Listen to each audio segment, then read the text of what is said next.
For this question, we're given a quadratic function, f of x equals negative 1/4 x minus 1 squared plus 3.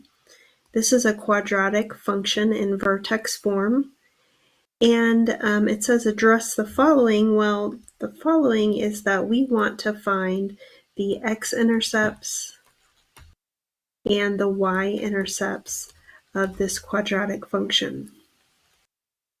So we're going to start with the y-intercepts. They tend to be a little bit easier to find.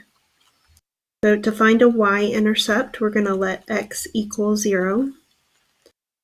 So substituting a 0 into the function, we get negative 1/4 times 0 minus 1 squared plus 3. We're going to follow order of operations to simplify here. 0 minus 1 is negative 1. We're going to complete the exponents.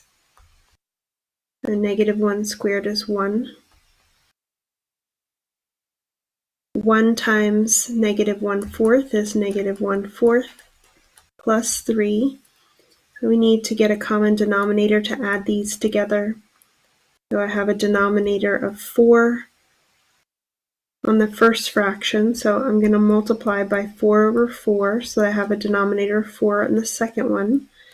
That would give me 12 over 4. Add those together, and we have positive 11 over 4. So our y-intercept as an ordered pair is 0, 11 over 4. So then we want to find any x-intercepts.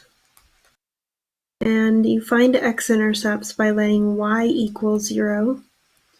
Our equation is written in function notation, so f of x is the same thing as y. We'll set f of x equal to 0. So we have 0 equals negative 1/4 times x minus 1 squared plus 3. I'm going to solve this equation by isolating the square. So I'll subtract 3 on both sides. That gives negative 3 equals negative 1/4 times x minus 1 squared. I'm still trying to isolate this square and everything that it's attached to.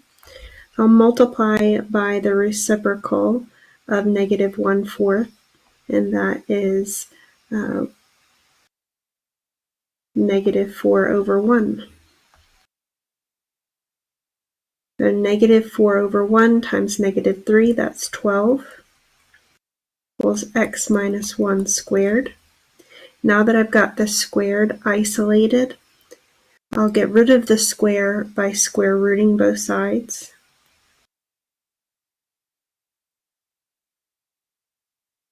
The square and the square root cancel each other out, leaving me with x minus 1. And I can, first of all, I want to make sure that I put a plus or minus symbol in front of the square root of 12. We do that every time we square root a square. And we want to simplify that square root of 12.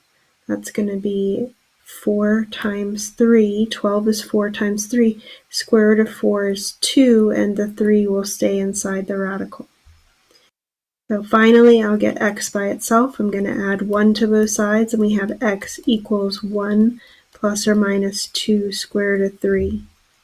So my x-intercepts as ordered pairs are 1 plus 2 square root of 3, comma 0, and 1 minus 2 square root of 3, comma 0.